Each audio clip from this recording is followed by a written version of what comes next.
Hi guys, Claudia Boleyn here, and this is a video I've wanted to make for a while, but I haven't really been sure how to word, so I kind of wrote it out as an essay, but then I realised I also wanted to just talk off the cuff about it.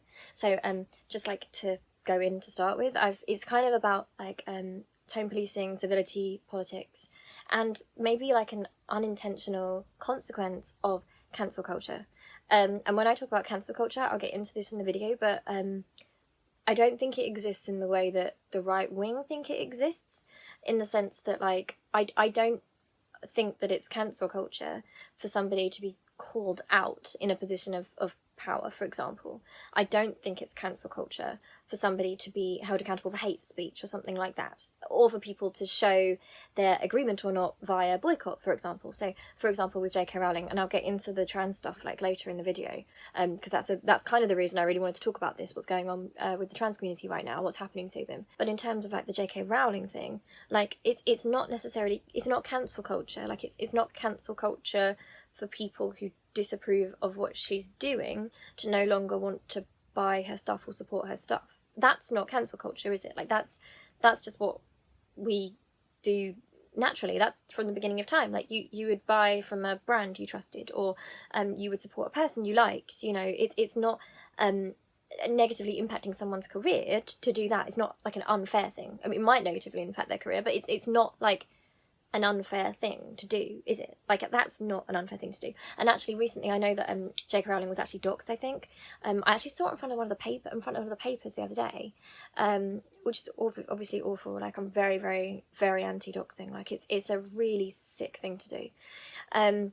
But I was very frustrated by the framing of it, because while I actually, I do actually agree in the sense that there's no way that she should have been doxxed, because it put her and her family in danger. That's no good. That shouldn't have happened. I agree.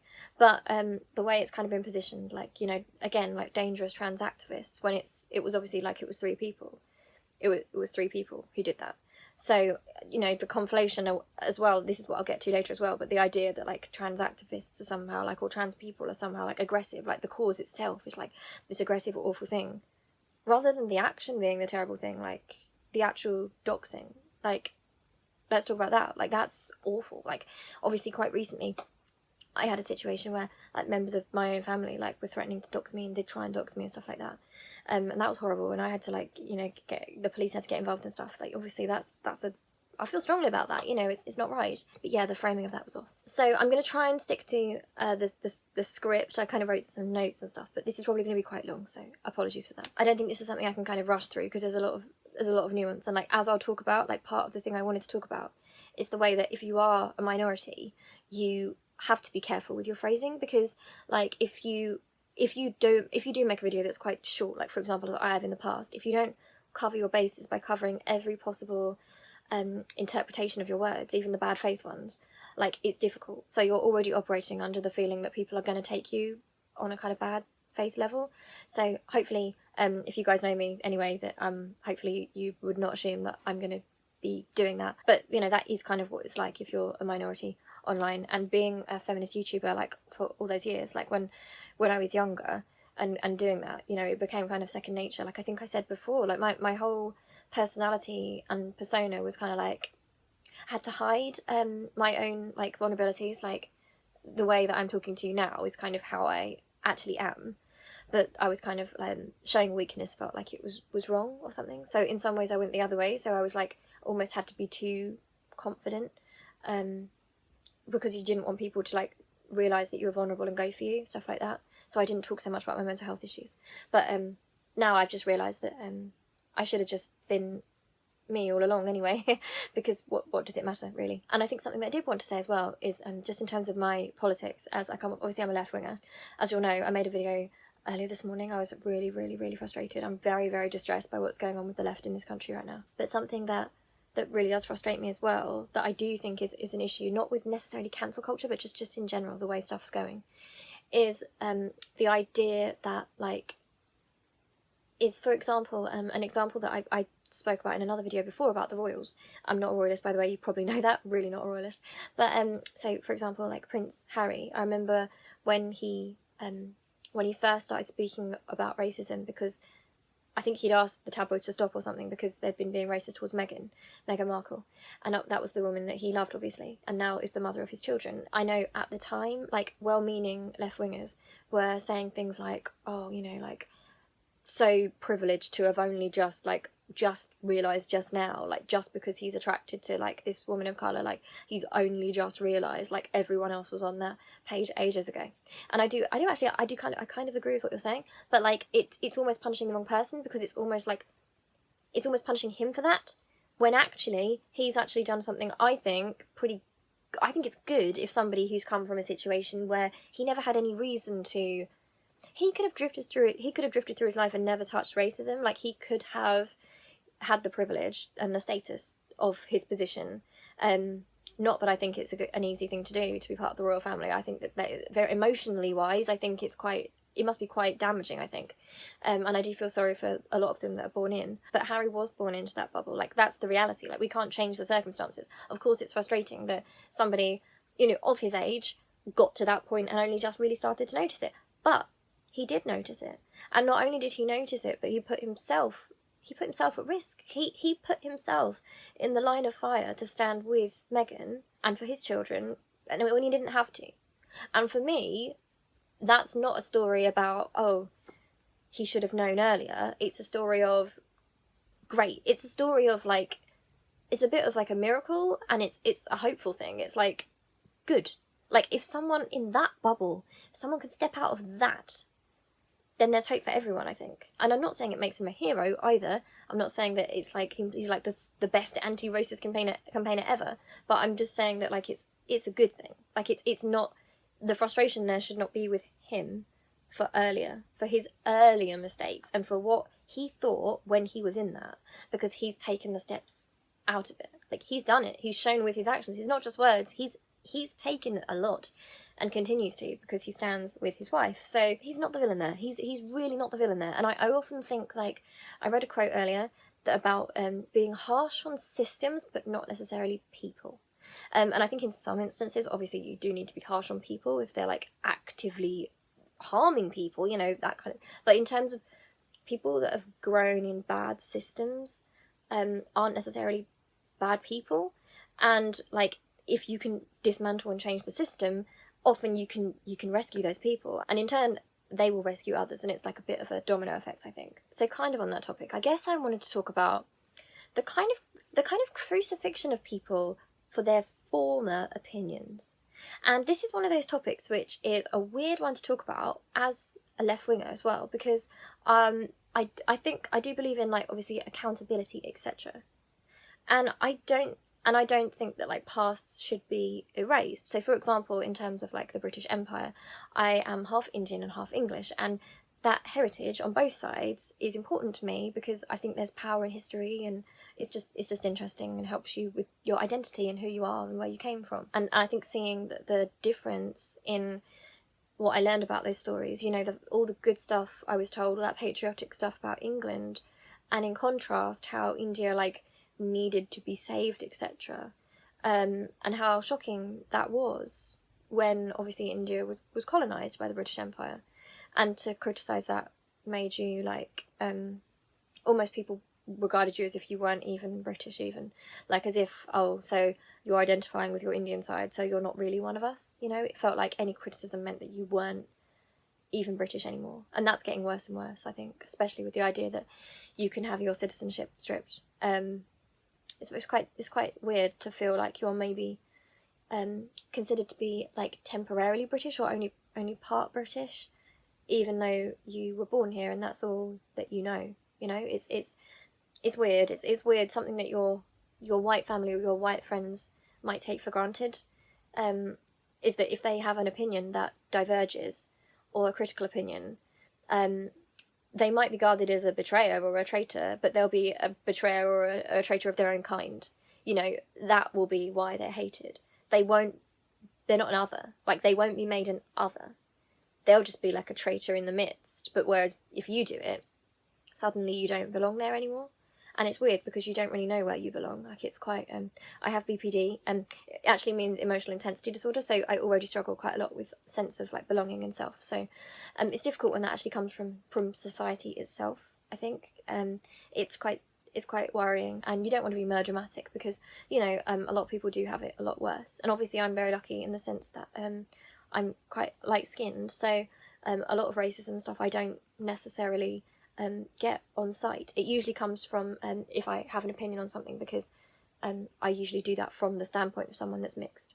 But I don't necessarily feel that in the world, you know. I remember, this is kind of off topic, but I do remember I grew up with my white family, and obviously I have this voice which is kind of different for everyone around me. And there's a story behind why I have this accent. Like, grammar was very important. Like, we were taught to enunciate, and like, you know, if you're telling a story, like, get stopped mid-story, like if you use the wrong tense or the wrong grammar or something, like, it just kind of got like drilled in to get it right, which was a bit, you know, well-intentioned, but made us kind of maybe not fit in so much. It was a bit weird, but I know that I've been at the hospital plenty of times before. My granddad was in the hospital a couple of years ago. He's thankfully fine. I love my granddad loads. But when he was in the hospital, like, you know, just being used to being in the hospital and being treated a certain way, and then when my grandma Bibi was in hospital, and she had cancer, she had lung cancer, and we would go in shifts to the hospital to be with her and see her. The whole family would, like, you know, Dan came down from Bedford, like all of us, and we'd do it like in shifts, so someone would always like be around her, and it felt different, and it was hard to explain, and it actually upset me, and I felt really stupid in a way, because I obviously knew about racism. I knew about the racism that my family would face, like, just day to day, and that wouldn't even be a big deal to them, like Dad being chased down the street when he was younger, National Front boys, all those things that were just normal for them. And I remember being in the hospital that time and realising I was being treated differently. We were being treated differently. And I was not, it was different. And I guess I felt kind of stupid and a bit embarrassed almost, because I hadn't felt it. I knew it, but I hadn't felt it until I'd been part of the big Indian family there, and realised that the people weren't rude, but they treated us like they were a bit wary, like they wouldn't go out of their way. There was a sort of coldness, or maybe, or even the nice ones, it sometimes felt a little bit like we were guests or something. It was just a bit, it was weird. But in terms of, like, you know, the criticism of people for their former opinions, in some instances I think it's obviously valid. So, like, for example, if a politician, like, I spoke about this morning, I was really angry, but like, if a politician, like, lies, for example, like if they're breaking pledges, for example, then I think it's relevant to be able to say, well, actually, like, just last month you actually said this, so which is it? Like, in that instance it makes sense. But for example, so there was a so I haven't kept up with this completely, but I know there's a cricketer from Yorkshire, and he called out racism in cricket, and it was quite, I think it was like an open secret kind of thing. I think people knew that there was a lot of racism, but he came forward, and I remember hearing on the news, it was really sad, he said something like, or that the judge said something like, he felt like he'd lost his career to racism. The way he was treated just sounded awful.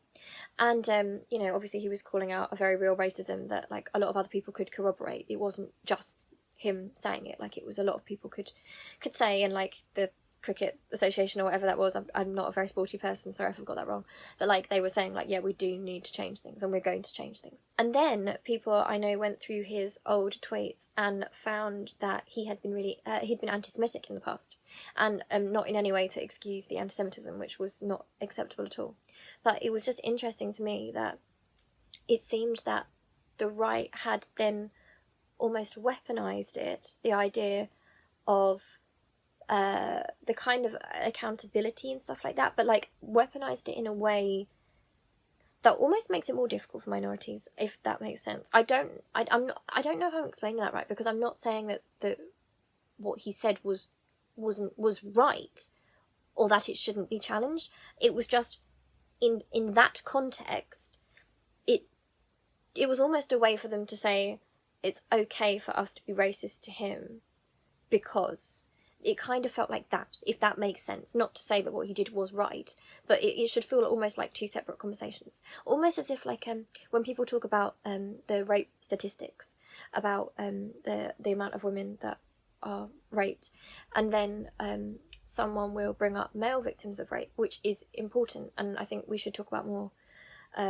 Very, very important. I have a lot of feelings about, like, especially what even counts as rape, you know, consent with with men, all that kind of stuff. Like, I just really feel like we're in a situation where, not that it's worse for men, but that it's different, and that I think a lot of we're still going through a lot of stuff in this society that a lot of men probably feel like they can't necessarily come forward for various reasons. But it's like when, instead of that being an important conversation, like as something that actually needs to be solved, it's actually just used as a checkmate to stop women from talking about rape. If that makes sense. It's almost used as like a distraction, but nothing gets talked about. So that's kind of the worry, and it's hard to identify because it's quite clever. It's quite cleverly done because obviously the things that are brought up are important. It's just hard to explain that not in that context, if that makes sense. I guess what I'm saying is that I think bad faith actors are co-opting something. I think they've figured out, I think they're good at finding out what matters to the left and to like progressives, etc. And I think they always will try and weaponize that. And I kind of think that's what they've done with the anti-Semitism situation, because it's not that there isn't anti-Semitism. Like, it is something that exists. It's something that does need to be fought. But I think that they've weaponized it to an extent. Like, identity is almost being weaponized by the right. Maybe like in the example of Priti Patel, for example, who is the daughter of immigrants herself. And they are actually, obviously, she's now in charge of the deportations and things. So they're very smart because they're a bit of a step ahead. And they know that it gives them a bit of protection to do that, because it allows them to say, well, it can't be, like, the deportation laws can't be racist because Priti Patel's doing it. Or, like, what I've seen used, which was clever, is that, for example, when Theresa May was in charge of all that, obviously she was deporting people, and the chant was, like, deport Theresa May instead. So it would be like, she'd be like, deport immigrants, and people would be like, no, why don't you should be deported? Like, deport racists, support Theresa May. So that was something that people used to chant about Theresa May. Now, obviously, when Priti Patel took over the job, the same people, obviously, when she's deporting people, they were like, no, why don't you just deport yourself? But it's smart, because the right can then pretend that they care about, like, racism, because they'll be like, are you telling this brown woman that you want her to be deported? And obviously the context stripped from that, and yeah, like, in terms of, like, if you just looked at optics without context at all, and that's the problem I think that I'm going to get into in this video, it's optics over reality and context and human, like, nuance. Yeah, like, out of context, of course that sounds bad. Like, if you said to somebody, this person on Twitter has just said Priti Patel should be deported, of course, like, if you stripped, like, the media do this all the time. Like, there's that image, isn't there, that I might put on the screen, that cartoon, where in one, it's the same picture, but the screen focuses on what looks like a knife, like a stabbing, and then you see it again, and I think it's somebody fleeing. It just depends on the angle. But yeah, like, obviously, if you just focus on that, of course, you're going to hear that, and you're going to think, wait a minute, like, deport Priti Patel, like, why? Because she's brown? Like, what's that about? So obviously in that example, you can see that, like, if you strip the context out of it, it's very easy to, like, to position this stuff. And my concern is that the optics left, who want to be progressive but don't care for the nuance and the context, are actually, they're meaning well, but they're actually making a situation much, much, much more difficult for the most vulnerable people in society. I guess that's, like, the basis of my argument for this video, I suppose. And I guess on this topic, like, in my mind they all connect, but I know sometimes I'm not good at, like, linking them together, so it sounds like a load of random ideas, but in my mind they make sense. But, like, toxic positivity as a thing is much the same for me. It's the idea of anger being associated with hatred, criticism being associated with aggression, being against something or contradicting something, making you some sort of enemy or treasonous. It's that idea, and it kind of carries across everything. So, like, in fandom and in politics and in life, like, at a very basic level, toxic positivity, like, it's like when people say, smile, cheer up, like, when you're really depressed and like you're bringing the mood down, why don't you just smile, and like you're being miserable, you're being moody. But in reality, like a person like that's out and might seem a bit sad might have just had some terrible news, or they might be struggling with like a relapse in mental illness or something. Like at a very basic level, it's very like smile because it looks good and happy and fine, but like the reality doesn't matter. It's very that. And so in a fandom context, so I'm going to talk about this in a fandom context in terms of like Doctor Who, but you don't have to be part of you don't have to be a Doctor Who fan to find this relevant. I hope it goes across different things, but just an example I've noticed, because I was really involved in like so I'm a critic, or well, not like an official critic, but my degree was English literature with creative writing, and I'm doing my last year of my creative writing masters. So part of my my brain, my career, my personality, like the things that are important to me are dissecting media. So that's kind of what I specialise in, you know, that's my specialist subject. So to me, that's not necessarily something that's antagonistic, or you know, you just learn to do that in English lit. Like you go through the classics and you write essays on it and stuff, and you reference it. Like that's just what you do. But I remember when the Stephen Moffat era was about, and I was like a young feminist then, and I remember at the time being really, really frustrated and kind of upset almost with how I felt like it had got quite sexist at the time. I felt like the target audience had shifted. It wasn't like necessarily intentional sexism, but I felt like the show had suddenly shifted into a place where the target audience was little boys suddenly. Like I remember Stephen Moffat said like that Amy was like the companion, played by Karen Gillan, who plays Nebula in Marvel. I love Nebula. He said something like she was for the dads. And also like the idea that like when he was casting her, I remember him saying that he liked her audition or something, like it was on video, but it was a shame she was so like wee and dumpy, I think was the quote. And then when he actually met her, he was like, oh, okay, we can cast her because she's like Amazonian and like tall and stuff. Little things like that just like really irked me. I'm not to say that he's like a terrible person or anything, because I do think that like, especially in his later seasons, I think like what he did with Bill, what he did with later 12, is worthy of comment, because I think also with what he did with Missy, I'll talk about this in like a proper Doctor Who video by the way, but like it kind of did pave the way. It was like a stepping stone towards getting a woman to play the Doctor, really. Like there were weird bits though, like when I'm glad he's not writing, I'm glad he didn't write 13 is all I'm saying, because I know when River regenerated and like the first thing she did was like start like fondling her breasts and like talking about dress sizes and stuff, and it was a bit like, oh dear, please don't allow this man to write the first female Doctor, please. But at the time, you know, there was a lot of stuff in Doctor Who that was like, remember the Doctor actually turned into this weird like lad kind of character. Like he was like, he slapped his companion's bum and he was like dip kissing lesbians, or a lesbian. Like it wasn't a common theme, but like, and like there was a slap afterwards, but it was played for laughs. Like the whole thing just felt really like it was being very repositioned. Like definitely I felt that the female characters as well didn't have like their interior lives weren't as important. It wasn't that they weren't important to him as a writer, but it was that their inner lives weren't particularly important, if that makes sense. You know, it felt like in some ways it almost felt like they were decorations sometimes, or that their backstories were important only as far as they were an obsession with the Doctor or something like that. But very real things in their lives which would have driven a Russell T Davies series were kind of background things. Like I remember Amy was pregnant when she didn't realise, gave birth kind of against her will, and then her newborn baby like just like melted in her arms, and like yet what I would have thought would be the crux of the series, sorry to like get into Doctor Who here, would be like the story of like Amy like and trying to reconnect with her daughter. It became more about River's obsession with the Doctor and trying to find the Doctor, and it was almost like a, you know, I don't know, it just felt a bit weird. I'm digressing, but what I did notice at the time and what it taught me, because I was a critic and stuff like that, like I did write criticism and I tried to write essays and stuff. I was still quite early, so they're probably not that great, but I was really like critical of it. Like it was really important to me. Like I was really into like media criticism and stuff like that, especially from like a feminist lens, and I was really into that. So and I remember at the time when I first started writing that stuff, I know that there was a lot of people that like were like, get out of the fandom, you're not a real fan, it's not for you, like very much like you're a woman with an opinion, so it's not for you, the show's not for you, you're ruining the show. Like it was that feeling you get, like I think I said about like being half Indian, where you feel like you're only okay if you go along with it, but you don't get the benefit of the doubt. Like, if you were like a middle-aged white Doctor Who fan who decided that you didn't like the Moffat era, they'd be like, oh, okay, why?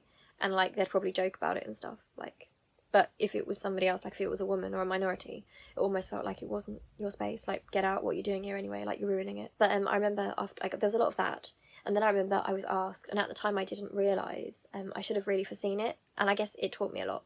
They were like, okay, so would you please label it with the tag, like a tag Moffat hate? Because like on Tumblr, like you would write hate next to something, not because it wasn't necessarily hate, but like in the tagging system. So people who didn't want to see it because they were like, oh, it's ruining the experience, like, which is kind of mad looking back. But also when you're younger, like, you don't want to, you almost feel like you are an intruder in someone else's space, which is weird because like Doctor Who was like my life. I love Doctor Who. Doctor Who like really got me through a lot of stuff in my life, you know, more than I even talk about, but so much stuff. Like, it probably saved my life so many times. Like Rose's speech about being the one that stands up when everyone else runs away and stuff, like, meant a lot to me. Donna and her mum and stuff. But anyway, yeah, so I was like, so I thought, you know, it wasn't a big deal. So I thought, yeah, okay, if it makes the situation easier, then I thought, okay, because like tagging triggers and stuff like that was fine. So I thought, okay, I'll tag it.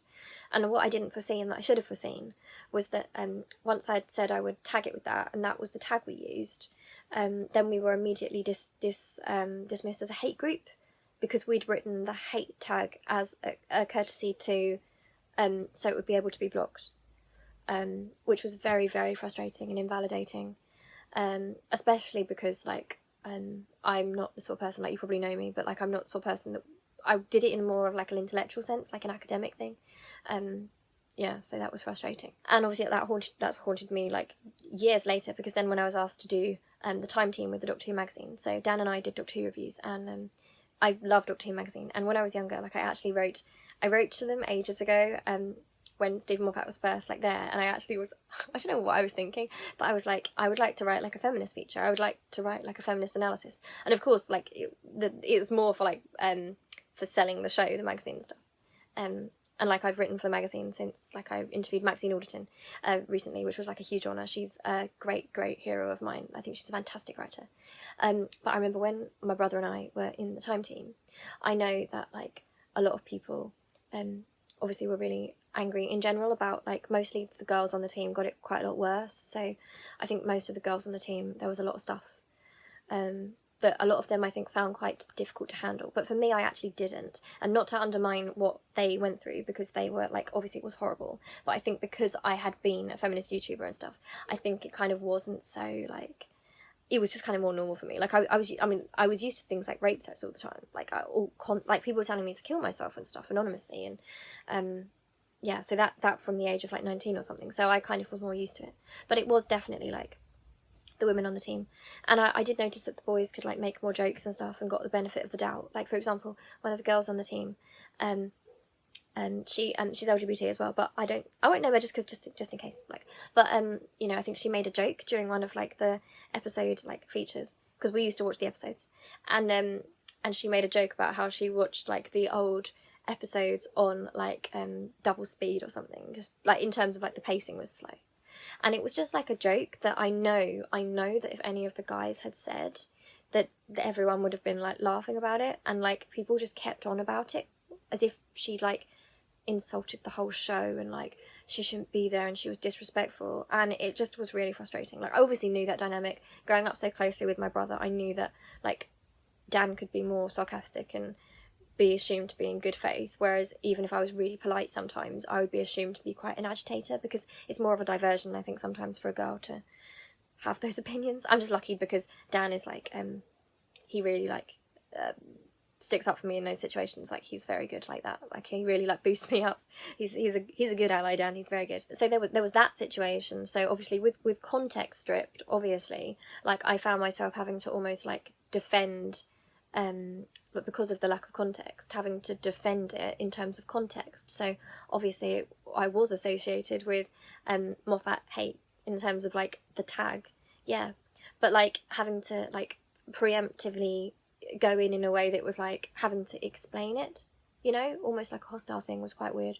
Which obviously as a minority, like, it's different, because, like I think I said in this video, I can't even remember what I've even said, sorry, like, I am on my ADHD medication, but, like, I don't know when it's going to take effect, like, properly. But also I remember there were things like, I know that the guy who was in charge of the feature, and at the time I was really like frustrated with him because I felt like he wasn't like backing me up maybe necessarily. Like I felt like he was kind of like being a bit like central and stuff, but I don't necessarily think it was like badly intentioned now. I don't know, like I don't know anyone else's motives, like I don't know. But I know at the time, like for example, they went through like my stuff and they were like, they found a tweet where I'd used the word straighties, like with an 8, like straighties. And obviously like, so I remember this was when, so I obviously am bisexual, and it was pretty tough at the time, not necessarily like family wise, but being bisexual and like obviously having YouTube and stuff, I used to get quite a lot of like hate, real hate, not like criticism, but like, you know, like kill yourself and all that kind of stuff, and awful homophobic abuse. I think people forget sometimes as well like how bad it was back then. Like I remember asking why we couldn't have gay people on adverts, and people saying because no one wants to see that, no one's going to buy it because no one wants to see it, and like it's disgusting and that kind of thing, and arguing for gay marriage and stuff, all those things. So it was like around that time, and I think it was around the time when Tom Daley had come out, and people were being really homophobic to him. So it was in that context, and it was like almost as a joke, because they would like call us like a load of slurs, like homophobic people would call us like a load of slurs and stuff, like, you know the slurs, I'm not going to say them, you know the slurs. So as like, we'd almost like sarcastically back be like, oh okay straighty, like okay straighty, not randomly just going up to a straight person, but like a homophobic straight person. The intention being to like obviously point out how stupid it is, how stupid it is to like, and also the idea of like heterophobia. Like I remember they used to call us heterophobic because we wanted the same rights. So I remember like as a joke, like we would take it on like, proud heterophobe, like sure, call me a heterophobe, okay, fine, if you think I'm a heterophobe, I'm a heterophobe. But like obviously in terms of like context stripping, all those things, and these are all things that minorities do, and I'm probably not wording this right. Like in other communities this happens all the time. So for example, a good example of this I think is obviously like the black community. So I know that like obviously like for example the N-word, so obviously that is a slur, and I think we all know that like if somebody like uses the N-word who first of all isn't black and isn't like, and also is using it obviously as an insult, obviously that's really bad. But then you have people from inside the community, inside communities that reclaim slurs. So, for example, you get music that uses the N-word. And obviously I think most of us understand the difference, right? I'm not saying, like, whether or not, like, it's not for me to say whether that's a word that should or shouldn't be used. It's not my business. It's nothing to do with me. But, like, obviously we can see the context of that is different. So if you saw someone yelling that at a black person across the street as an insult, obviously that's hate speech. But if from within the community that's a word that's been reclaimed, it's different. And it felt very much like that with like, for example, in the gay community, like obviously I won't say the words, but loads of words get reclaimed. Like, you see this all the time as well, like on, I generally think that the LGBT community is very funny. So you get a lot of that kind of thing. And it's just fun. And it's also nice relief because, you know, there is a lot of homophobia, so it can be nice to just laugh about it really and just point out how ludicrous it is. Sorry, I just had to answer the phone. But yeah, so I remember it got to a situation where I felt like obviously I was excited to be on like the Time team and be part of the magazine and stuff, and obviously there's already all the misogyny and stuff going on, because people thought it was like too progressive and stuff. And I don't know, in some regards I feel like maybe they weren't necessarily wrong, in the sense, not that it's wrong to have a progressive set, but I don't know, like for what I kind of maybe thought, I maybe found like, I don't know, my perspective was kind of that like in some ways it was maybe more for show than for like reality, because for me like the point of a review piece or something like that is not just about like putting minorities in it if you dictate what the minorities must think or say, because like it kind of goes against what it is, if that makes sense. Like if it's a promotional thing, then it makes sense.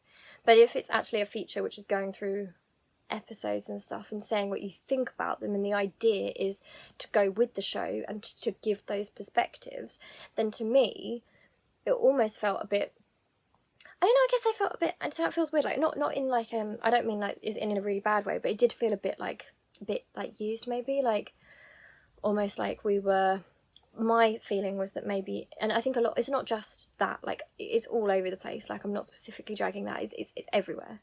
But it's that feeling that, like, you know, for example, sometimes when you see minorities on adverts, and sometimes people make complaints because they just don't want to see minorities on adverts, but things like for example, like Pride, when different companies, like, they advertise for Pride, but it feels sometimes like that sometimes these are companies that literally will be sponsored by or have taken part in, like, homophobic, like, politics and stuff. So it's very optics driven. Like, it's not what it seems. You know, it's that, and that's something in the modern age that we really, like, have to sort of. It's a new thing to deal with, isn't it? It's that new way that the brands are kind of jumping on board. But what are they actually doing? Like, for example, just to go a bit off topic, but like John Boyega from Star Wars, from many other things, not just Star Wars. But I remember when he was in Star Wars, I know he said since that he not only was, like, he wasn't really helped, like, all the racism he faced, he wasn't really given support. Also, I mean, I feel, and I think he said as well, that, like, Finn's story, his character, was kind of sidelined. He I don't know, it just felt, it's a weird one to say, like, it's a difficult one to phrase, because some people do, like, mean well, but it can feel like that. But I remember, sorry, like, to go back on this, but, like, it's kind of relevant. And also, like, obviously I'm neurodivergent, if you don't already know that, so I've got ADHD and BPD, so something that I tend to do, which I didn't realise some people found jarring, but I didn't, it's just how my brain works. But sometimes if I link to a personal story when I'm talking about this stuff, I'm not trying to be, like, a narcissistic or make it about me, it's just that, like, the way that my brain works is it's easier to explain the comparison based on something we've felt, and then if that makes sense. I know some of you guys watching this are neurodivergent as well. It's just something that we tend to do. Like, obviously I have ADHD, and I have, you know, a lot of us are autistic and BPD, all those different things, and it's just the way that our brain works. So sorry if it sounds like I'm hijacking the situation, it's just our brains do work a bit differently. And actually that's part of the topic, because I do want to talk about how people who are neurodiverse will find this even more difficult, so it almost kind of becomes ableism as well. But I remember having to, like, defend myself against this stupid thing, like this joke, this straighties thing. And at the time, like, it really frustrated me. And obviously it meant more to me because I have ADHD and BPD, so I'm more impulsive and emotionally vulnerable. You know, like, my emotions are quite big, and I feel like a big sense of injustice. So sometimes, like, I know that with, like, for example, with Dan, he'll say, like, it's okay, like, just calm down, like, chill out, like, and then act. He's good because he's not invalidating about the actual feeling, but he, like, helps me to be, like, step back and then do what I want, because it's easy to be very, like, used or manipulated, or you fall into a trap if you're neurodivergent sometimes, if you just react on impulse, especially if you've got something like ADHD, because you're going to be someone who is more emotionally impulsive. But yeah, I remember that was really, really frustrating, because it then turned into, like, I know that, like, the guy who was doing the feature, like, was like, well, you know, she shouldn't have said this, etc, etc. And I just felt really frustrated, like, by the whole thing. And, like, I kind of get where it was coming from now, but I also feel, like, really frustrated, because I feel like it was unfair, and that sort of situation is still happening, getting worse and worse and worse, because it feels like, to be fair, people think they've got to be central and be like, well, there's two sides to every story, like, yes, okay, like, you know, it almost feels like you're not necessarily human if you're a minority sometimes, like, you're not offered the same humanity that people might not understand. Like, for example, like, this is kind of, again, like, a weird comparison, but like, Palestine, and obviously the Palestinian people, and some of the Palestinian people are fighting back against occupation. And it's all very well for people here to say, well, you know, violence is bad on both sides, etc. Obviously, no one wants anyone to get hurt. But, like, it's all very well to say that stuff is bad, but they don't seem to realise they're not affording the Palestinian people the same humanity they afford themselves. Because, like, we, like, just in Britain, for example, like, we recently, like, not recently, but, like, over fishing stuff, we sent, like navy boats to France, like, because of a fishing border. Like, so it's like, it's not to excuse behaviours that aren't right, but to say that, like, honestly, if we were in that shoes, those people are human, and they will react sometimes, because they're not robots. Like, they are just like us. They're the same as us. And could we say that if we were occupied in Britain, could we say that nobody would fight back? Would it even be fair to expect that? Like, do you know what do you kind of get what I'm saying, where I'm going with that? Like, it's like, it's different. It feels like you're an other. So imposing the kind of, well, this is bad or that's bad, it kind of takes it out of the situation. And this is leading to the trans community in particular. So I believe this mentality is what's leading to a lot of the trouble that is hounding the trans community, basically, which is really distressing, because I think that, like, we've gone backwards. We've really slid backwards. I think there was a moment, I know there's always been a lot of transphobia, but I felt there was almost a moment where things looked like they might be going up, and then a slide back. Quite a significant slide back, you know. Quite a lot of stuff's been inflamed recently, which has got nothing to do with the trans community. Like, they're not inflaming anything. And, like, I'm going to talk about this later, but, like, they're not to blame for that at all. Like, of course they're not. It's really evil to me that that's what's going on. But why I'm talking about, like, smaller issues, for example, is that, like, for example, so I ended up being like, well, that is just a sarcastic, like, joke in the context of homophobia. Obviously, I don't hate straight people. It was like an off-the-cuff, sarcastic, or a frustrated response to death threats and homophobia and stuff, you know. But with the context strip, it was very much like, well, still shouldn't have said it. And it's like, frustrating. And anyway, that was frustrating at the time. And I know that a lot of, like, my criticism of Stephen Moffat and stuff was like, it was seen as, like, slagging him off and stuff, and being aggressive, and being like a bad fan, or it's just the idea of, like, criticism making you an aggressor just generally sets me off. Maybe because I'm neurodiverse as well, like, I feel that quite strongly. But that framing just always sets me off, even on a topic that doesn't seem to matter that much in the grand scheme of things, really. But, like, even, like, the smallest thing, like me feeling like I should be able to still be critical of sexism, you know, considering I wasn't being paid for this. It was just something that I was doing. Like, it didn't make me aggressive. Like, why would that make somebody aggressive? Because if there wasn't sexism to start with, then nobody would be complaining about the sexism, would they? You know? So that's the frustration I have. And again, like, there was extra, like, it was quite scary at the time. So around the time, I remember, like, I had, like, quite a big relapse. Like, it was a lot of stress, a lot of like, general you know, threats and stuff you get when you are a minority or you're a woman with an opinion and stuff. You know, those things are really, they're not very good anyway. And I think, especially feeling like, you know, obviously I was really excited to do the Doctor Who thing, and then to have that stuff, and it felt so unfair. Especially because a big, like, part of my personality, and the reason I do say these things, is because of what I learned from Doctor Who as well. Like, it's very tied to that. Like, it's very much like, be the one who doesn't run away. Like, don't run away. Like, be the one who stands for what you believe in, even if it might make you unpopular, because sometimes you have to, if you think it's right and you think it's worth sticking to, even though it might not be the best optics, and it might even lose you opportunities and stuff. I think that, I don't know, that's just what I took from it. So that's a big part of me and who I am now. And it was really scary, because I know that, like, the guy doing the feature told me that, like, apparently, like, the Daily Mail wanted to do an article on me, and, like,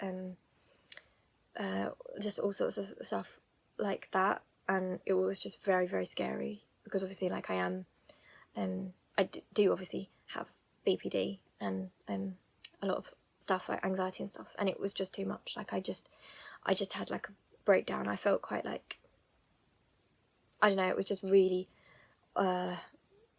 overwhelming, really, like, especially, like, when I was being told that, like, saying that I could see sexism made me not classy and not dignified, and, like, all those kind of things. It just felt, I don't know, like, obviously, you know, my background more. Like, I talk about it sometimes, but not loads and loads, but the idea of, like, not being ladylike enough and, like, not speaking because, like, you have to obey the authority and you have to respect the authority, otherwise there'll be punishment, is something that obviously really, like, gets to me. So a lot of outside issues, like, affected me more to do with that. It wasn't necessarily that issue, it was, like, really it was a lot of trauma from my past and, like, my childhood and stuff that linked those ideas in my head. But it felt like that, obviously, and especially coming from, like, obviously I really admired the guy doing the feature initially, like, you know, thought it was really liked his stuff. So that was like, oh god, it was a really bad situation. Like, I really sunk into myself, you know. Like, I think it was more the idea that, like, to criticize, even if you're really polite about it, is like, it's like, sit down, little girl. It's like, have dignity, show class, be ladylike. You're a disruptor and you're going to suffer. It's that. And obviously, you know, like, my background, so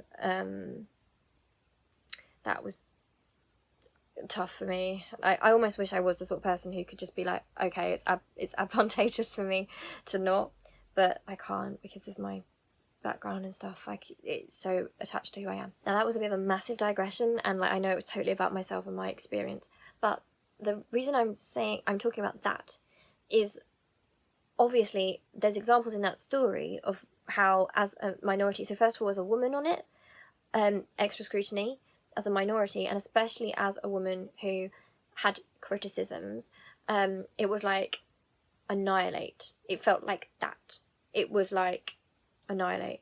And again, that's mad in the Doctor Who fandom, because for me, like, the Doctor's like the original rebel. Like, I'm making a video essay about Doctor Who, like, soon. I've written it out. But, like, the Doctor is the original rebel, like, the original whistleblower. Like, the Doctor, like, being told that they're troublesome by the Time Lords and, like, get in line, be dignified, be classier, all that stuff. And the Doctor's just like, no. No, thank you. Like, that's not me. But basically, that made me think a while ago, like, to think that affected me a lot. But that's really nothing compared to, for example, the transphobia in society right now and the reality that a lot of trans people are living. And also, like, obviously loads of my viewers are, like, trans people, so hi. And if I do get, like, any terminology wrong or something, then just let me know and I'll amend it. So I'm sorry if it sounds clumsy to, like, link personal stories to transphobia. I'm not trying to say that it's as bad as transphobia. I'm just trying to, like, in my own head, like, kind of show where my thought process is going somehow. Sorry. But it's the exact same thing that I see used against trans women right now, at this climate of, like, awful transphobia. Like, we are at a really, really bad point in society with transphobia. It feels like a turning point. And if it feels worrying for me as a cis woman, I can only imagine the stress and the anxiety it must cause the trans community daily. You know, just knowing that that's out there is horrible to live with anyway. But an example, I made videos on my channel a while ago. So I made this video ages ago called Tumblr Hates Cis People, and now I look back, like, it had, like, a really kind of clickbaity title, and it was about how it frustrated me so much that, like, people acted like cis people acted like trans people on Tumblr hated cis people and were, like, at war and were, like, this dangerous group. And that was mad to me, because, like, I am a cis person, and I followed loads of trans people, like, and it wasn't real. It wasn't a thing that was happening. Like, what was happening was in response to transphobia, like, in response to, like how, you know, the rest of the community feels, but, like, almost amped up even more. In response to extreme transphobia, and what I can only imagine as well, you never know what's going on in people's personal lives. You know that, like, transphobia is extreme. And, you know, there will be trans people online who at that moment were being, like, scared to, like, they had to hide who they were, or they were being abused because of who they were, and they were being torn down and told they couldn't be who they were, and that they weren't who they were, or that they were lying, or that they were faking, and that were having mental health difficulties because of all that stuff they were navigating. And people that were probably receiving a lot of transphobic abuse, because if I think about the abuse that I received, like, just for being mixed race and bisexual, I can imagine it would be much, much worse for trans women online. So obviously sometimes you would come across trans people in the community that did seem more blunt, that did seem more snappy, more sarcastic, more with a guard up, and sometimes did come across more hostile. But then the human reality was denied, because this was the thing that really upset me, because people would talk about this as if those trans women just woke up in the morning and thought, I'm going to go and be nasty on the internet. They stripped out any context whatsoever. So there was no recognition of the fact that, first of all, of course, if you're in a community that's getting constant oppression, your guard will be up. Of course you're going to be more protective, or you might be more protective, or you might be more worried, and you might be more emotionally sensitive to certain things, which is not a crime. And in fact, like, it's quite sensible in the reality that people are living, the reality that trans people are living. It makes perfect sense. It makes perfect sense. It's not this, like, deranged trait that trans people have. It's any person in an oppressed group that's being treated like that with the extra scrutiny. A lot of those people from that group probably will become more, like, defensive. I know I did. Like, when I was getting a lot of homophobia, it made me more sarcastic and defensive, because it's horrible. You're just trying to cling on to who you are, and it's armour, you know? Anyway, so I decided to make a video, and it was quite clumsy looking back, really. And even, like, the clickbaity title, I was thinking about this. I thought about it afterwards, and I thought about how I was able to make that. So I got quite a lot of, like, praise and views on the video, and that made me feel really awkward and guilty, because then I thought, like, I'm only making it because I can make it, because I felt like I knew that when trans women especially, like, did say anything, even without their face, like, even just posting, they were absolutely facing, like, horrendous stuff. And I kind of felt like, well, you know, like, I probably won't get the same because I'm cis. So I made the video, and it probably was clumsy, and sorry if it was patronising, but, like, I that's what I did, so I thought that'd be the right thing to do. And, like, the responses to that were really illuminating, because, like, obviously, like, there was a lot of people were, like, really complimentary, which was nice, but I definitely did not deserve, and I felt awkward about that, and I made another video afterwards because I felt like it wasn't right, and almost, like, it missed the point if other cis people were, like, congratulating me as a cis person on that, because it's not like a heroic act. It's just what we should be doing. And also, what's the point of being part of the community if we don't look out for each other and think, well, I can probably deal with this better, in the sense that it means that, like, I can say this, but people won't attack me for being trans. Like, does that make sense? Like, I don't know, that probably sounds like really saviour-y, complexy, but I just mean in the sense that, like, I don't know, I wanted to be a good ally. Like, I'm still always working on that, but, like, obviously the intentions were good. And I did notice as well, so I did get a lot of hate on it as well from people, but it was extremely different to the hate that I saw trans women getting when they spoke. So the hate I got was very much, you're a traitor, you've betrayed us, you were supposed to be one of us and you've gone against your own. That was my reaction. That was what they said to me. Like, how can you side with them when you're one of us? Now, when trans people spoke on it, they were dismissed. So for me, like, some people would try and, like, academically argue for transphobia, like, with me.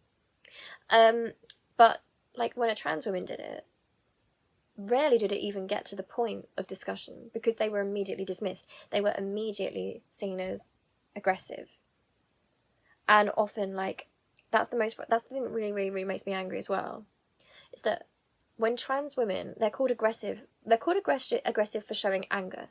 But the anger is valid and human, and of course they're going to feel anger because it makes sense in their situation, facing transphobia, to be angry. Sorry if you hear, like, background noise. Mum just got back in, so if you hear stuff around, she's around, that's what it is. But, like, definitely the difference was pretty extreme. But yeah, so the link with aggression, which they then linked with, so what transphobes tend to do is they link the aggression, because they say that, obviously, they call it male aggression.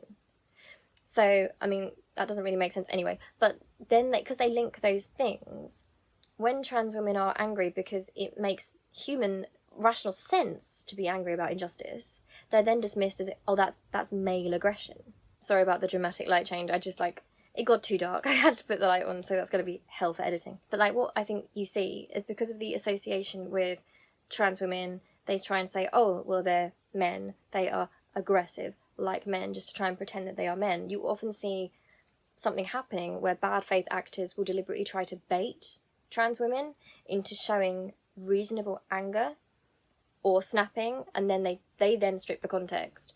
They just show the anger or the snapping, and then they say, right, got you, see how aggressive and dangerous these people are. And they do it with every single oppressed group. Like, every single minority has been treated that way. Like, it's how they do it. So the bad faith actors will always use that. So aside from like the climate that like trans women are already existing within right now, they get baited. Like they will react, like, because they're human. We're all human, especially considering, like, you know, a lot of trans women are also neurodiverse, so they might be more impulsive or more emotional. And also, if you're in an oppressed group or a minority, you're probably more likely to have mental health difficulties, like, just in terms of like the general reality of your life, you know? So people are going to react. They're baited until they react. And then the moment they do react, those people step back, they erase all the context, and they hold it up and they say, look at this bad, dangerous minority. And then you'll often find, like, trans women who, like, speak on politics or in the media, when they do speak, a lot of time is then taken up having to contextualise what they said. They are then having to defend whatever they said out of fear, or what they said out of genuine, you know, reasonable anger.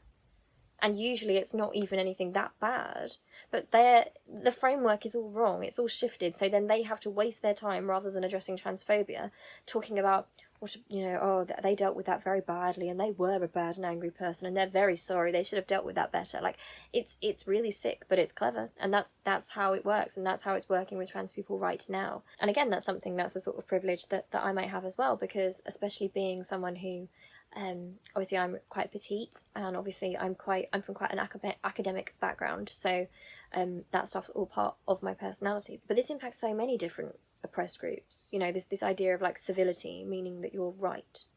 Because who can afford to be civil the most? Who can really detach and play this as a game? For some people, this is a game, so they're playing politics. You know, it's like a checkmate.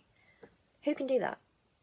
The oppressed person usually can't. You know, it's their lives. If having that reasoned debate and always remaining calm and detached is the requirement, then we're in trouble, aren't we? Because who's going to be more emotional about the issue? Like, who's going to feel it on a deep level? Like, who's it going to hurt most? Who's going to need to talk? Who's going to be angry? Who has a right to be angry?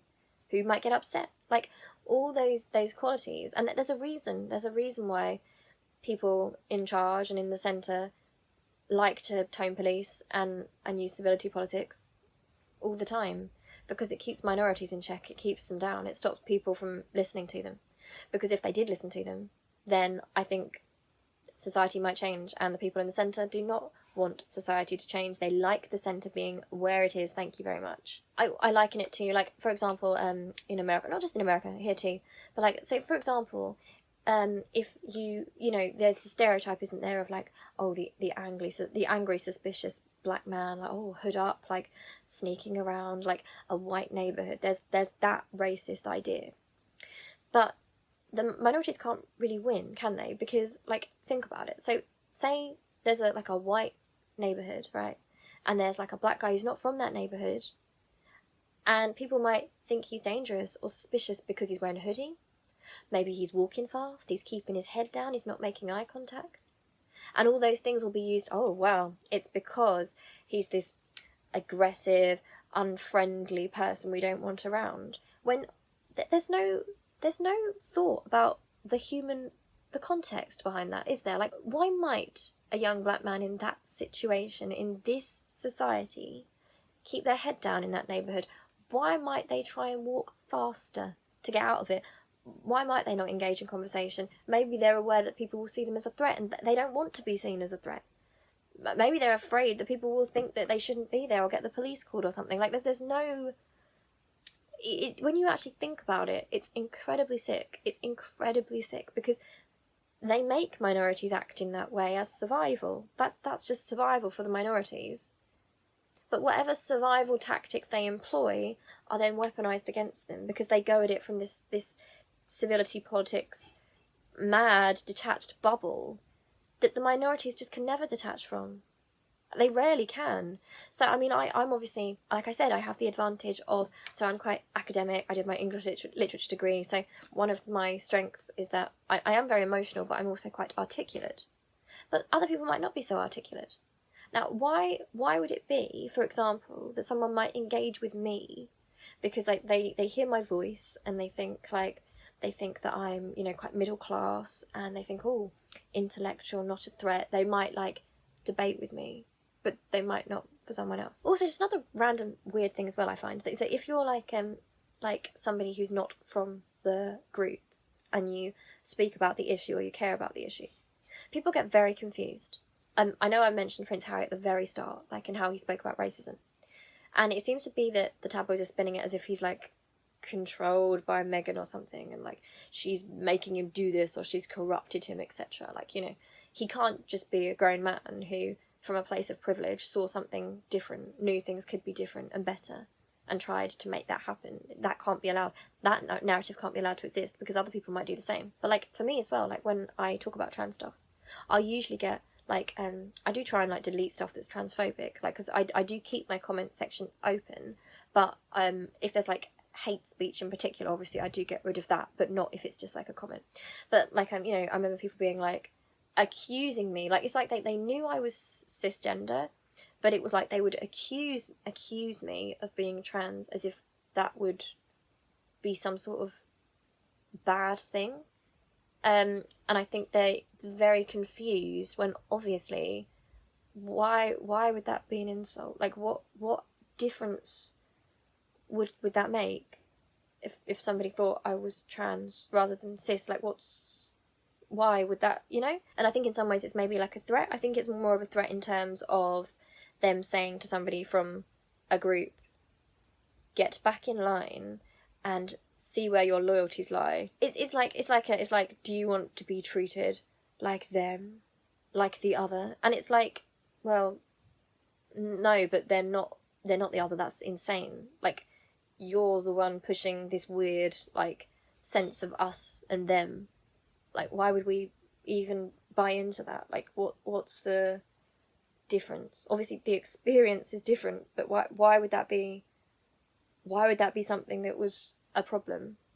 Why would that be an issue? Like, I really don't get that. You get that sometimes as well with, like, for example, like straight men who have gay friends, or even like wear jewelry or something, you know, like and it's like, oh, like, are you gay? Like, it's a bad thing. And what I kind of love now is that like loads of guys like now would be like literally irrelevant. Like, maybe I am, maybe I'm not. What does it matter? Like, these are the people pushing the binary. Like, these are the people that are obsessed with the binary. They're obsessed with grouping people and keeping people in a sort of us and them, preventing any sort of alliances. That they have to stop cis women from allying with trans women, because they know that in their world of civility politics, that they've weaponized that in bad faith against the marginalized, but also those of us who are in the privileged group can kind of fight back a little bit through using that civility politics, which is it's weird anyway because it shouldn't exist, but at least it's like, if you can see what they're doing, we can maybe step in more. Like, I need to try and make more of an effort as well to make sure that if I'm seeing a trans woman online being told, oh, she's aggressive because she's been sarcastic or something, like, you can almost go in as someone in the privileged group and be like, that is insane that you would say that about normal anger. Like, to be able to call that out, instead of being that person that's like, well, not to like get on their level as in, well, I know it's bad, let's find a nice comfy middle, as in going in and saying, well, obviously, when you were transphobic, that trans person probably found that quite upsetting and offensive. And why? Using our brains and our logic. Why might a trans person find your transphobia upsetting? Why might a trans person find the transphobia that you sent them, that you literally directed to them, that you messaged them? Why might they find that upsetting? And why might, using our brains, why might they feel angry about that? Like, I just hate the gaslighting. Like, I won't let it happen. Like, no. I've obviously been in that situation myself, in various situations. And it happens all the time. It just really makes me angry. It makes me so angry. But yeah, the current hellscape that I guess I saw happening a while ago, but I didn't realise how bad it would get, was that now we have a situation where, because the centre's folded, and like they've kind of folded to civility politics rather than reality and justice. Optics is more important to them. We have a situation where it's very, very difficult for minorities because they're held to a higher standard, and their human responses won't ever be seen as normal human responses. So, like, if a black woman, for example, is angry, like if she's just angry about something in general, it's, oh, you're the angry black woman stereotype, rather than you're just a person that's angry because was it reasonable to be angry? Look at the context. Definitely in the context of oppression, it was normal to be angry. The very idea that anger equals aggression, or that criticism is bad, and sorry to like bring this is why I was saying my story about criticism before, especially as someone who, like, part of like my degree and everything, like that's what I'm interested in, like that they need to associate criticism and questioning with danger as a threat. And they will only do that with minorities, because you'll notice, like I said, in like fandom, for example, you know, like the white male Doctor Who fans, for example, have all sorts of jokes about like eras of the show they didn't like memes, and it's funny. Some of it's really funny, like doctors they didn't like, episodes they didn't like. It's fun. But the minorities don't get that. You know, they're not. No one, you know, it's so much harsher. Like, you would read a comment from like a prominent white male figure in the fandom that's like ironic, sarcastic, and people will be like, oh, it's a joke. Like, they'd you know, take that in good faith. And then a minority could post the exact same thing, and it would automatically be taken in bad faith, and there'd be no way to explain themselves. Like, and certainly something that I found very, very strange and frustrating, just generally in Doctor Who. Sorry to like get back to Doctor Who, but like, I remember like obviously being quite into like the feminist criticisms of Doctor Who and wanting it to be less sexist. And I remember people forget that before Jodie took on the role of the Doctor, it was seen as like this unheard of thing. Like, people thought was mad, like the idea that a woman could play the Doctor. Like, and loads of these left, like these progressive, like white guys in the fandom that were like so progressive and thought they were like so civil and like so progressive and like reasonable, were actually they were actually anti it. Like, that most of their positions, a lot of them I remember, like, I won't name names because they probably changed their minds, but like, and again, like, it's good to change your mind, but I do remember it does feel a bit like gaslighting, because I do remember at the time them saying things like it would take a hero away from little boys, and like it wouldn't be right, and it was somehow taking from boys, and like not thinking about how little girls saw the 10th Doctor as a hero, and why would that take from a boy? Why could they not see a woman as the hero? You know, all these things. And again, it kind of does tie into like the LGBT stuff as well, because the reasonable centre, they kind of pretend like they've always been there. But by very nature, because they always have been the centre, that if you look back, they never usually have been supporting the stuff that's happening now. Like when it came to like gay marriage, a lot of centrists were very like, well, you know, nothing against gay people, but they shouldn't use the word, or, you know, they should get civil partnership or something. And they treat us like we were crazy and aggressive and militant. I remember when, you know, militant homosexuals, that idea, and they're doing that to trans people now, acting like they're militant somehow. It's funny. Like, the idea of militant homosexuals, like the militant LGBTs, is quite amusing to me. But, you know, those people who would have said those things, it's almost like gaslighting, because then the people who were for gay marriage all along, they act like, well, you know, everything's changed now, so what do you want? And it's like, it wouldn't have changed if we hadn't said anything, and back then you called us crazy. Back then you thought we were asking for too much and that we were mad, and now it's just normal. But do you remember when you thought that? Like, it's really frustrating. So I mean, I guess what I'm saying is, like, people who like are centrist and like centrist progressive and just centrist in general, they're given that understanding, even if they in the past were supportive of something that was quite oppressive, that okay, well, times were different and it wasn't usual, and now they've experienced differently and they've changed, and we accept that, and we should accept that. But we don't offer that to minorities, in the sense that we don't think about where they were in their pasts and the extra stuff that they were dealing with. And, do you know, it feels weird. It feels very, very scary and uncomfortable, because it almost feels like it's scary for any minority to even talk now, because you know the way it's going to get weaponized, in the sense that, like, if for example, if a trans woman wants to talk about transphobia, if she's ever at any point said the words like, oh, fucking cis people or something, like, I'm so fed up with cis people, and she hasn't directly specified, not every cis person in the world, I'm actually just, angry on a human level and expressing frustration at oppression, she can get completely dismissed for that. Villainized even. Like, it's not even worth her speaking. Like, it might not even be worth it for her mental health to speak because of that. The story will become her reaction to oppression and how bad that was, rather than how bad the oppression was. And that's why the language game is sick. Also, the grammar, like, and spelling stuff. Like, I remember, like, I used to be somebody that was like, I used to think it was like this great gotcha, like, if someone used the wrong your or something, or the wrong apostrophe. And then obviously I started reading more about, like, colonialism and stuff, and feminism and oppression and stuff, and I realised actually that actually didn't make sense, because it meant that certain people were more able to speak and other people would be scared out of speaking or be dismissed for the wrong spelling. People who maybe, like, had trouble at school or were dyslexic or didn't get to go to school, anything like that. Demanding that people have to be articulate in order to be heard is really wrong if you think about it. It's really sick. It doesn't make sense, because then you get a situation where you'll have politicians who are actually pushing policy and actually making real changes that are destroying marginalised people's lives, actually causing deaths even, who are considered to be okay, and you're not allowed to say anything because you have to be kind, because they've done it politely.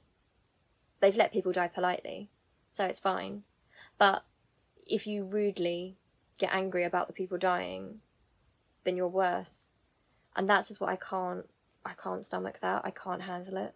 It's like when they people say about women sometimes, say, when in terms of, like, especially the situation right now, like Sarah Everard and everything, but I think most of us have kind of grown up with kind of different rules in our head, just for safety, stuff that we took for granted. Like, obviously you don't walk by yourself at night, or you might have your keys, or you have your phone on you in case you need to call somebody, and that kind of thing. Like, all these different things, like be careful in the car park, and keep aware always when you're walking. Like, something that I noticed a difference about is, I think that, like, for example, Dan, like, especially during lockdown, used to do all these, like, walks and stuff, but he used to walk places that I wish I could have walked, but obviously I just couldn't. Like, I couldn't do that on my own. It would have been dangerous. But, I know that I know in the past, like with the feminism stuff, when we've talked about that, some men have said, oh, well, it's rude because you're judging all men the same, and, like, don't judge me if I approach you or something, or, like, you should be more friendly if you're on your own and I approach you.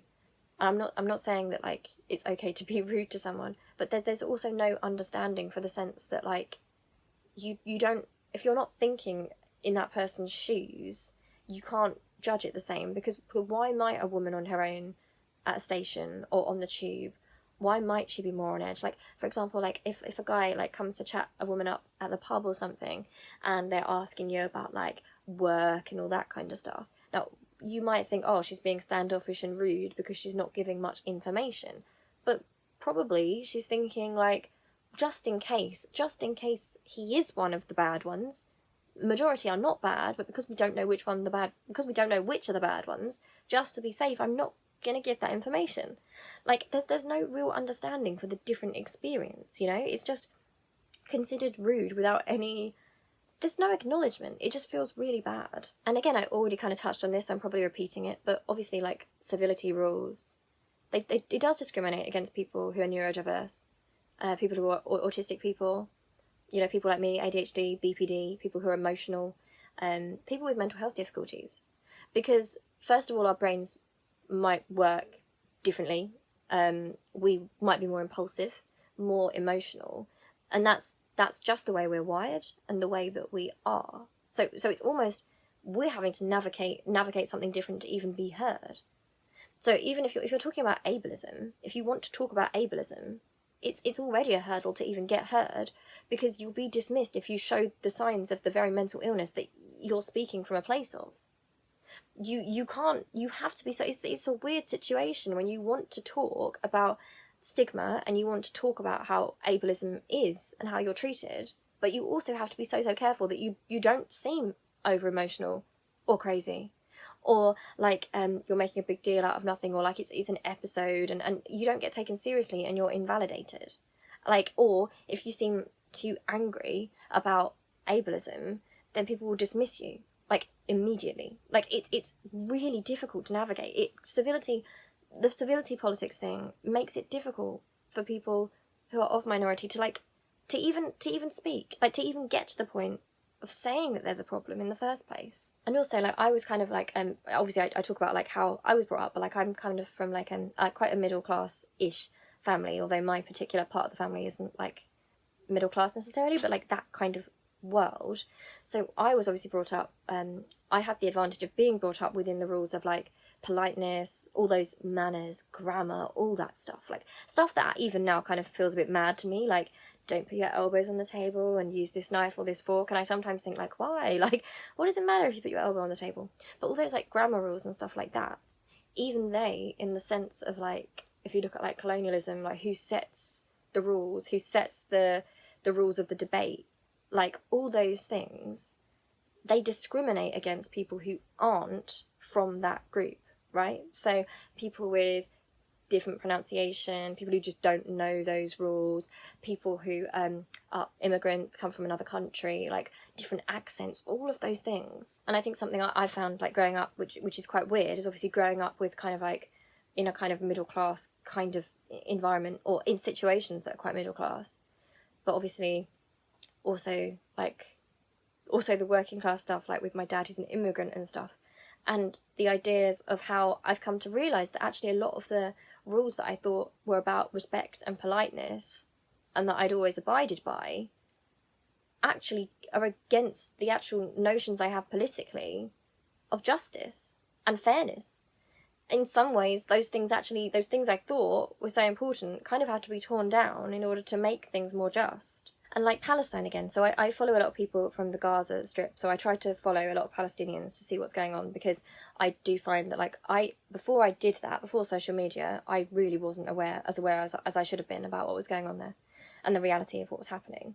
But also I've noticed that like because of social media, lots of people now have access to Twitter and things like that. So it's a good and a bad thing, in the sense that it's quite frightening when, if you're on Twitter, like you really can read a tweet from somebody in Gaza who is saying that they can hear planes and bombs, and that's literally what's happening to them in that moment from another time zone.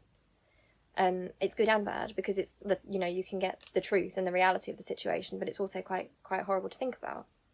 But there's a situation where, like, for example, so Palestinians in Gaza who are actually under occupation, literally when there's bombing. So this is a thing that just doesn't make sense to me at all, and there's just no context involved. So if those people in Gaza, say they are angry at Israel, the Israeli government, the occupation, and they say so, and they're not politically correct in the way that they do it, is there any account taken? Like, does anyone think about the fact that they are quite literally in a war zone, quite literally in fear of their lives? That's their reality. Because then you see those people, oh, you're anti-Semitic because you associated Jewish people and Israel and Zionism and all those concepts. And while I do agree that stuff is important, if we're not part of it, obviously that's important. For the people actually in that situation, it's insane. It's insane to police or judge how people react in a moment when they might die. It's mad. And if those people do generalise, like they use generalised, angry, generalising language, why on earth? Like, it's insane to act like that needs to be judged on an academic, politically correct level from here, where we're safe and we're not being bombed. Like, it's mad. And honestly, I think that sometimes, like, especially with the trans stuff, so I'm going to get more into the trans stuff now, but, like, in terms of, obviously, being part of the community, like, obviously, having the platform that I do, sometimes there's been people who are trans, like, trans people who've, like, you know, sent me nasty stuff, like, who've been angry, or they've disagreed in a way that seems rude, etc. And I think I just feel like, in terms of what my values are and the person that I want to be in the society that I want, sometimes I need to put my ego aside, and, like, unless something is, like, directly, like, a threat or something like that, it's more important to me, it should be more important to me, that a trans person feels like they should be able to make the criticism of me, even if I am well-intentioned, and even if they are wrong. It would be mad of me to act like that needs to stop. Like, so I think in some ways, like, I've just had to, like, put my ego aside and think, like, well, no, because it's the price of people being able to speak from the marginalised groups is that people aren't always going to agree with you. Like, that's the price of it. In that regard, I'm like a big, like, I'm very supportive of, like, free speech and stuff. I'm just not a big supporter of hate speech, and I hate how that gets correlated when people on the right pretend that their freedom of speech is somehow being curtailed because they can't use slurs against minorities or spread hate speech, and still have, like, book deals and stuff based on their hate speech. Sorry if you can hear a phone call in the background, like, I hope you can't, but you might be able to. But, like, in terms of criticism, like, as a, no one likes criticism, like, of course no one does. No one, like, if I'm a writer, right, so I don't, what is going on? Oh, apparently I hit 10,000 steps somehow. I don't know how that happened. In terms of, as a writer, like, there is going to be criticism. I'm not going to associate criticism or people who criticise me or my opinions. That's not hate speech. Now, I could weaponize my platform. Like, I could. Like, I have power in terms of, like, I know I'm just, like, making videos in my bedroom, but in the sense that I do have a platform. I do have people who do listen to me, and I have a channel. This is my space. It's something that I have certain privileges over, and I have to think about how I use that. I have to think about how I use that, because, yeah, of course it hurts sometimes. Of course sometimes your ego gets hurt. Sometimes if you mean well and, like, and someone thinks you don't mean well, or you've messed up, sometimes you feel guilty, or, you know, of course it hurts your ego. But essentially, I just think about, like, all those times that, like, I have felt like criticism being conflated with hate is wrong, so the criticism has to stand. I just have to put up with it. Like, we just have to put up with it. Like, and I think some writers think that it's cancel culture to get criticism, and that's mad. That's absolutely mad. If you're one of the richest, most famous writers in the world, you're gonna get criticism for your work, and you gotta, like, you just gotta get a bit of a thicker skin. I'm sorry. And I do think so many writers and creatives, like, it surprises me because they're creative thinkers, but they don't think about that. Like, I feel like they're sometimes. I know that being a writer, naturally, you've got to have a bit of an ego, because you've got to have a vision for something, and you're writing the control of your world and your product, and you do control that. But I do think sometimes some writers, like, get to the stage where they do take criticism of themes or their work or their style as a personal insult.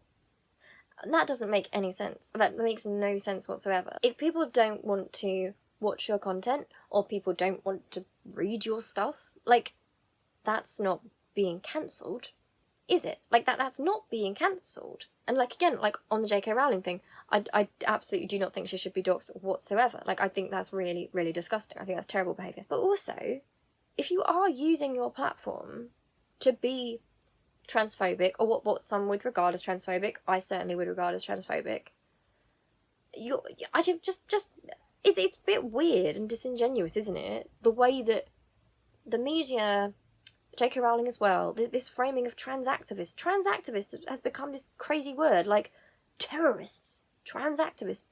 What does that, think about that though, like, what does it mean? Trans activist. It just means an activist for the rights of trans people, right? So why are those words now scary?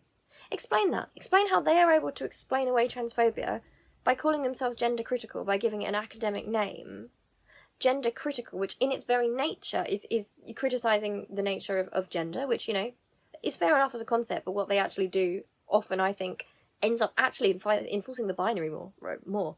But then they use, so they have a name that's very academic, so instead of transphobia, they call it gender critical. But then trans activism has become a terrifying set of words in the media, hasn't it? It's like a byword for bad people, trans activists. It's mad. It's really mad. Like, it really is quite frightening when you think about it. And it is basically what happened to the LGBT community, obviously, before, in the past. It's the same arguments just being recycled. The idea that trans activists are militant and dangerous. And, like, the idea of, like, being threatened by trans activists. And, like, obviously in terms of, like, actual threats and stuff towards somebody's safety, I understand and I agree that's not right. But often that's used for criticism, people being against you, people snapping back at transphobia. And I do get in terms of these the gender criticals, as they're called, like, I do get in the sense that of course I get that we have to be aware of the way that we are vulnerable, in the sense that, like, we are taught very young to be aware of men, not because all men are bad, but because any of them could be. And we're actually punished. Like, if we become a victim, we're then often punished for it anyway. So if you do become a victim, then they'll often say, like, well, why were you walking like this? Or why did you go to his room? Or why did you smile at him? Why did you do this? Like, it's all, what did you do wrong? You have to be more aware, even when most of the guys around you are absolutely fine. You just don't know. We don't know, and we have to be careful because of all the statistics as well. Like, it's just natural to be careful. And I understand in the sense that I know there's a concern about, say, the idea that trans people being able to self-identify. So the idea behind what they're saying is that they're worried that cis men might abuse that and somehow use that and go into changing rooms and bathrooms. So I can understand that. It doesn't make sense logically, but I get the emotion. I completely get that. But the thing that doesn't make sense to me is that in that scenario, which is it's a valid fear is that cis men who are predators might abuse something. The danger there is not the trans people, is it? So this is the disconnect for me, and this is where it becomes disingenuous and I start smelling a rat, because your problem in that situation is the way a predatory cis man might behave, but your beef is with trans activists and trans people. You're presenting trans people as a danger to women. When in that situation, if that is your fear, if you're not just wildly transphobic, if that genuinely is your fear, then trans people aren't your issue. And also, there's already obviously laws against assault, for example. So even if a cisgender man pretended to be trans and because of that they were allowed into the changing room, they'd still be breaking the law for assaulting somebody anyway, wouldn't they? So a criminal, like, they could get into a changing room, a cis man could get into a changing room by dressing up as a janitor. But any reason, like, they don't need to do that, do they? Like, it doesn't make sense. And again, statistically, yes, we are at danger from cis men. And so are trans women. So are trans women in danger from cis men. So we're allies in that, right? So I don't understand it, and this is why, like, in some cases I think maybe it does come from a place of fear, understandable, protection and stuff, like, and those worries. I do understand that, but it doesn't actually make sense. It doesn't make sense, and it frames trans women as dangerous. The whole framing is wrong. If they were worried about cis men doing that, they would be with trans women, and it wouldn't be like, oh, trans activists are bad, would it? It would be, oh, okay, so we need to work on rape culture and how to make sure that, like, we teach, like, cis men, like, younger, change society, all that kind of stuff. Like, it doesn't add up. So this fear, this situation is not actually doing anything, because all it's actually doing is making life harder for trans people and trans women because they can't self-identify, right? So because of a fear, if that's what they say, of cis men abusing it, it's making life harder for trans women. It's decreasing rights, and actually it's making things really weird, because, like, some of the solutions they have, like, if you follow it through to conclusion, what they're saying, it's actually quite bizarre and quite, like, conservative and traditional. Like, the idea that, like, we must examine your genitals before you go in the bathroom, and what does that mean for Like, it means that, oh, you don't look enough like a woman, or you don't sound enough like a woman, and how does that, like, that discriminates against, that's bad in all regards, because it means that, like, it enforces a gender binary. So what about, like, so for example, cisgender lesbians who are quite butch, right? They're women, they're lesbians, but they're quite butch. So what, are they going to get stopped going in? Like, how do they propose that gets enforced? Like, seriously, like, think about those things. It doesn't make sense, and that's why I find it quite worrying, especially from the really, like, obviously quite intelligent people, because I feel like they know what they're doing, and they're continuing with the idea of going along with the idea that, oh, well, trans activists are actually silencing me and they're actually dangerous people, rather than if it was actually coming from that genuine place, they'd actually be like, actually, I kind of get where you guys are coming from, and I just want to reassure you that, like, my beef is not with you. I don't want to make life harder for you. And I know that you're also a victim of this, just like us. Like, do you know what I mean? It just doesn't make any sense. But essentially, the fear is that any woman you meet might be just a man in disguise, is the fear. But how can we live like that? Like, that doesn't make sense. Like, that's really weird. That's a very strange notion on its own. That'd be like, you know, I like Doctor Who. Say that I discover that my mother is actually a Slitheen in disguise. Like, so I see her one day unzip her head. There's been an alien masquerading as my mother all these years. And then I'm probably going to freak out and think, oh my god, like, there's aliens in people. Aliens look like, this alien was dressed as my mother. So therefore the solution would be, by that logic, I guess I need all mums to, like, not be able to, like, they have to prove their identity as mums. Like, as if, like, I know this is nuts, but, like, also the idea that, like, if someone is a criminal anyway and has bad intent, like, they're not going to be able to fake their ID. Like, fake IDs exist. Like, what possible good is that doing?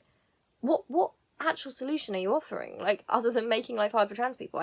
I find it very hard to believe that that's the genuine thought behind that. And even if there were stricter rules on ID and identification, which is mad and dystopian anyway, and very, very dangerous to anyone who doesn't fit the gender binary, really. It punishes anyone who doesn't fit that. It just pushes more traditional gender roles. But say that was the reality. Somebody, like, self-identifying in a way that was a lie isn't even the crime, is it? The crime would be the assault itself, right? That would be the crime. So why are you focused on the self-identification aspect? If a criminal is going to do that, they're going to do it regardless. Like, they do it now, don't they? Like, they've done it from the beginning of time. Like, it's not become worse because trans women want to have their rights respected. Even, and sorry, this wasn't meant to be an argument video about this, but, like, not even to get into it, but, like, the actual argument about what constitutes a woman, that, like, you have to have a womb, for example, they tried, or you have to have a certain experience. Like, it doesn't actually make sense. And I think that because we're learning now about how gender is, like, so it can be fluid, it can be, and you know, the binary is quite constricting. But even the idea that we all have to have the same experience to be women doesn't really take into account the reality, does it? Because women have hysterectomies, some women have children, some women don't, and some women are gay, women of colour, neurodiverse women. Like, we're already different from each other anyway, aren't we? So why would we need to be the same? Because I don't see that acknowledging that trans women are women, which you're saying you're not denying, but you're asking for laws to be put in place to make life difficult for them, or even more difficult than it already is. And then how does that help? How does that even help cis women in any sense, if that's your argument? In what way do trans women disadvantage cis women, first of all? And secondly, like, how does that solve the problem? I can't see that it does solve the problem. I think it's just the same old arguments recycled from the past. I think it's just the same old homophobia, but just directed at trans people now. And I think some people are cowards. I think that some of the LGBT people know that stuff's getting worse, and they've decided to save themselves. They've thought, right, well, if we can look more acceptable, if we can throw trans people under the bus, then maybe they'll respect us more. I think that's what's happening. So, and even the notion, like, in terms of transphobia, even the notion that like it's bad for a child to be introduced to the idea of age appropriately, but like what being trans is, because it might turn them trans, and that's bad. Like it even comes from that weird central point of assuming that kids aren't trans to begin with. You know, it comes from that point. It's like when they say that kids shouldn't see gay characters because it might turn them gay, not understanding that if a child already is gay, if a child already is trans, they're not going to be turned by those things. Them being able to talk about how they feel doesn't mean they've been manipulated into feeling that. I'm not saying that it can't happen. I'm not saying that isn't a thing that can happen. But even the framing of the idea of being trans as being something that is dangerous for kids to understand is worrying, because some children will be trans. And even if you're someone who thinks that, okay, some kids will learn about it and think they are, but they're not. Even if that's the case, there are going to be kids that are trans. Like, we know that, right? So how does that help them? And how can a feminist, people who call themselves feminists, TERFs, want stricter rules around the gender binary? How does that possibly align? How can that possibly even help cisgender women to further push the gender binary? It would just create more policing of gender presentation and a sense of suspicion, wouldn't it? You know, it's like the argument that the label of cis is something that's like forced onto people. Again, it's the framing of like this aggressive, like, you don't get to say that I'm cis or something. But then they say that while they support and want to enforce gender roles on people, on kids. So it's just this weird sense of gaslighting. There's just no context, always coming from that civil place, assuming that like being cis is the norm, for example. And even the argument where, you know, about kids having surgery, and I can understand that in terms of like, it's like how I can understand the anti-vaxxers, not in the sense that I agree with them, but like I can understand ideologically the idea of being forced to have a vaccine. I can get where it comes from. I don't agree with it. I can get where it comes from. It's an autonomy. I can get that. But like, for example, why then do these people take issue with pronouns? The idea of like expanding pronouns and trans, or kids in general, not even necessarily trans, but like playing with pronouns. That's not a danger. That's not a medical procedure. It almost feels like what they're really afraid of is losing the superiority that being cis gives you. Opening that up, losing privilege, allowing kids to think about gender, allowing them that freedom. In some ways it feels envious. It feels like we didn't get to, so why should you? It feels like a punishment sometimes, I think. Even the idea that they say that like biological sex is being erased. But it's not being erased. Like it's not. Your biology and your genitalia is not being erased by expanding like what we view of gender. It's an expanding, right? Not a constricting. I mean, I know something really telling was when J.K. Rowling got really angry about that article. The alarm bells went off then, because there was an article, I think it was by like the World Health Organization, and they were talking about menstruation, and they said people who menstruate rather than women, which is actually more accurate medically. It's not erasing anybody, it's just expanding, because obviously some women who are cis, some cis women don't menstruate. Some do. Some men might menstruate, like some non-binary people menstruate. Like, it's just expanding the terminology. It's not erasing. To not be centred anymore, it feels like the same sense of loss that all the other privileged groups feel, and it's depressing to see that from feminists, because is that not what we're fighting? Like, the idea that taking away supremacy based on gender, that's not us gaining rights, isn't taking anyone else's rights away. It's just expanding things, right? So it doesn't make sense to me at all. And another example of civility politics, and I'm sorry, this is so long, but the GRT community, the Gypsy Roma Traveller community. So there's a lot of anti-traveller racism here in the UK at the moment. And something I've noticed is that, like, obviously the left are playing into this a lot. So acting like GRT people are like a nuisance or something. And there's no acknowledgement of the fact that they're told that they're committing crimes by living in like open spaces, but then they're not given sites. So what are they supposed to do? Like, that's their culture. It's just different. It's just a different culture. The law right now says, the new police bill, which I made a video on, actually says that if you're considered annoying or a nuisance, they can be moved on. Their houses can get taken away. And to a traveller community, you know, to a traveller family, that's their home and their culture and all their stuff, and the police can just take it. People don't think about it like that. They don't think about it as if someone's...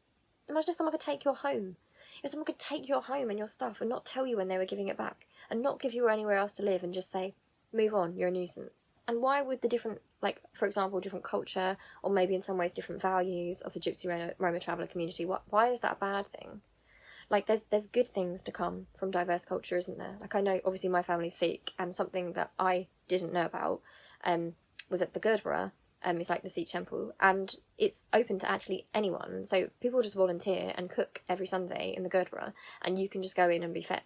You can be fed like a vegetarian meal there, and that's a really good thing. And when we do the whole like grammar, traditional like notions of like what we find polite, etc., that already excludes people who might have slightly different ways because of different cultures, because we don't think about their meaning and why that might be different and what they might mean. And also something like, in terms of the Gypsy Roma traveller community, sometimes in that culture, because there's moving around, schooling can be different or interrupted. But then you have a situation where, so a group that's being mistreated, that is a minority, is then being judged by these rules, and it's like, oh, you misspelled something, so therefore you're not smart and you don't get to speak. Like, someone's whole value is erased because of that. Like, the very notion of like intelligence that we have as well is something that I'm trying to like unlearn, especially as someone who is like in like academia and stuff. Like, it is pretentious. There is a hierarchy to it, and there shouldn't be. And there's also the stereotype, isn't there, of the Gypsy Roma traveller community, like, oh, you know, they're tough and rude and etc., and they're messy and they're this and they're that, which like is not even a true thing. But also, like, why might Gypsy Roma traveller people or kids be more on edge? Why might they be more defensive? I wonder, in today's climate, why that might be. Like, and I think also they have to silence these kind of ideas and the very notion that like different rules of intelligence, different societies, different norms, like it all threatens what we have now. It threatens people who are comfortable with their privilege now and think they're better than other people, because they have to realise they're not.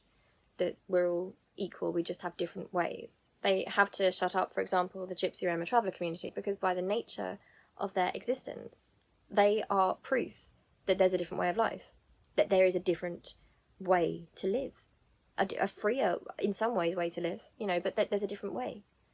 They can't possibly have other people start to think about that, can they? Because other people might divert from rules. Same with what they're doing to trans people, because if we start thinking about gender, we start thinking about all that stuff.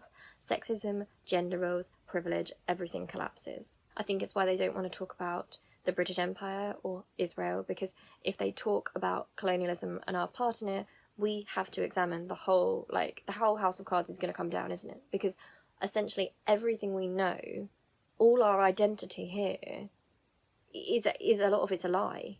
And that's a lot. It's quite difficult to think about, but a lot of it is a lie. And people aren't ready to hear that. So they'll do anything to shut these people up. Anyone different, people who are neurodiverse, they're a threat. They have to be stopped. Like, disabled people can't, like, they have to have their benefits cut. They can't thrive and start talking and be successful. They have to be punished for being successful, for being different, because they demonstrate there's a different way. There's a different value system, that people have worth beyond capitalism and the binary. And again, like, especially in terms of like with the Gypsy Roma traveller community as well, like, notions of intelligence, how we grade intelligence, what is intelligence, it threatens all of that. If you follow people from the Gypsy Roma traveller community, you're going to find a lot of very, very switched on people who see things, they see through the shit, like, because they're outside. Like, in some ways, they weren't indoctrinated in the same way. Like, they can see that stuff. Why is it less valued or lesser to be street smart, to be someone who can survive, someone who has real life skills, somebody who's self-sufficient, you know, can, like, be an asset to the community? Like, why is that less?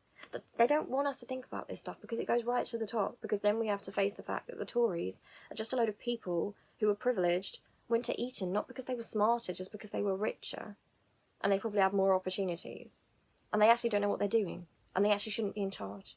But once we start thinking about that, the whole thing goes, doesn't it? I don't know, it just, this is super long, so I'm really sorry, but like, just thinking about like all the media that we consume, for example, like we love media about revolution, like we love Star Wars and Harry Potter. Well, we did love Harry Potter, but all these different things like the Hunger Games, so we can appreciate that in fiction. You can see when Luke Skywalker blows up the Death Star, he's not a terrorist, he's not an aggressor, like that thing is committing genocide, like it's killing billions of people.